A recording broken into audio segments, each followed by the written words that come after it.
வெட்டி வச்ச பாவக்காயில் லேசாக வெதுவெதுப்பான தண்ணியை அதில் ஊற்றுறேன். சும்மா கொஞ்சம் முங்குற அளவுக்கு இருந்தால் போதும்.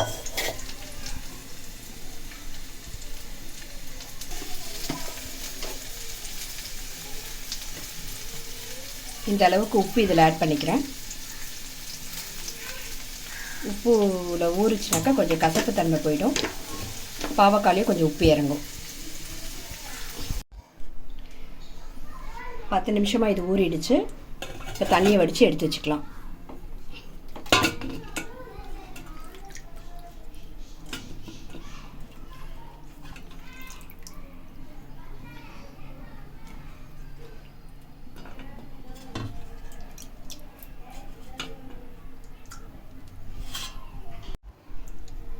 தண்ணி வடித்து எடுத்து வச்சுருக்க பாவக்காயில் கடலை மாவு ஆட் பண்ணிக்கணும். பாவக்காய்க்கு தேவையான அளவுக்கு ஆட் பண்ணிக்கலாம்.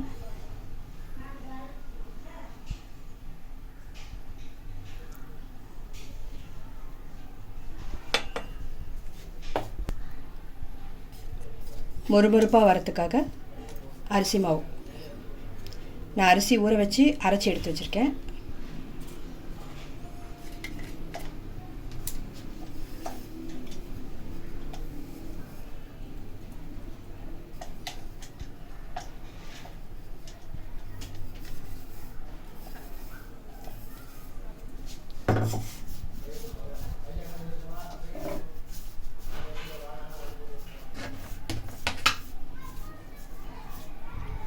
கார்ன்ஃப்ளவர் 2 ஸ்பூன் போட்டிருக்கேன்.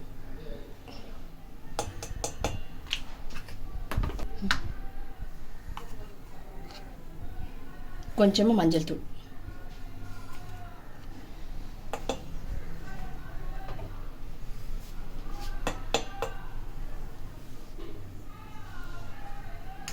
காரத்துக்கு சிக்கன் 65 பவுடர் இருந்ததுன்னா போடலாம்.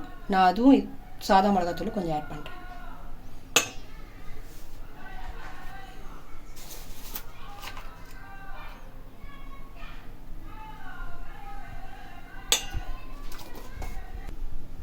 லெமன் வந்து ஒரு பாதி புழிஞ்சு விடுறேன். தயிர் இருக்கவங்க தயிர் ஆட் பண்ணிக்கலாம்.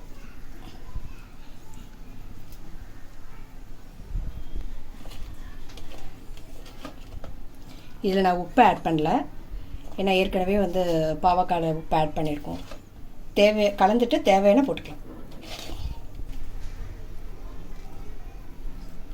இந்த அளவுக்கு கலரி எடுத்தால் போதும். பஜ்ஜி மாதிரி மாவு போடக்கூடாது.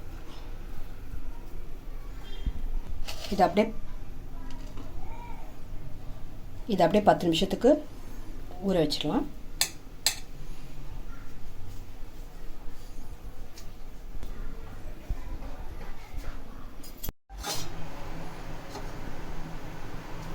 எண்ணெய் காயட்டும்.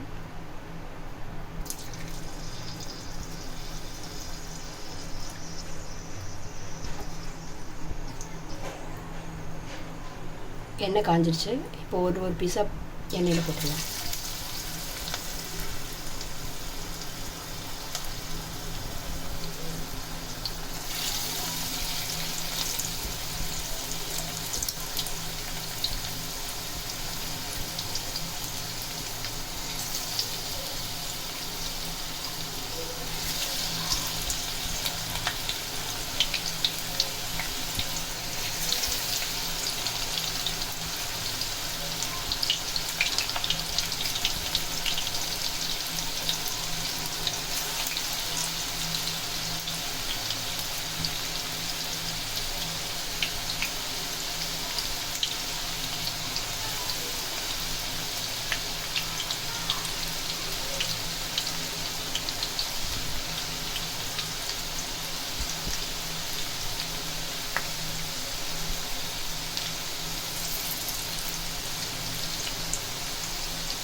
திருப்பிடலாம்.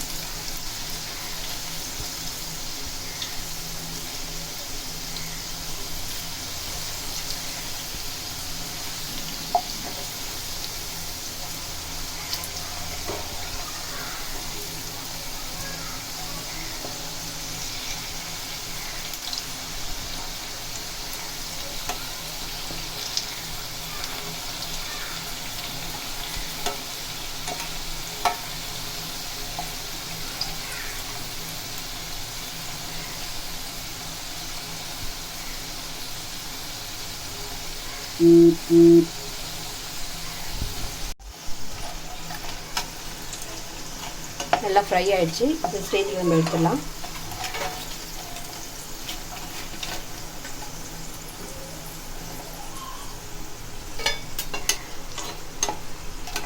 கசப்பில்லாத பாவக்காய் சிப்ஸ் ரெடி. இந்த டிஷ் வந்து மோர் குழம்பு கூட சாப்பிட்டோன்னா நல்லாயிருக்கும்.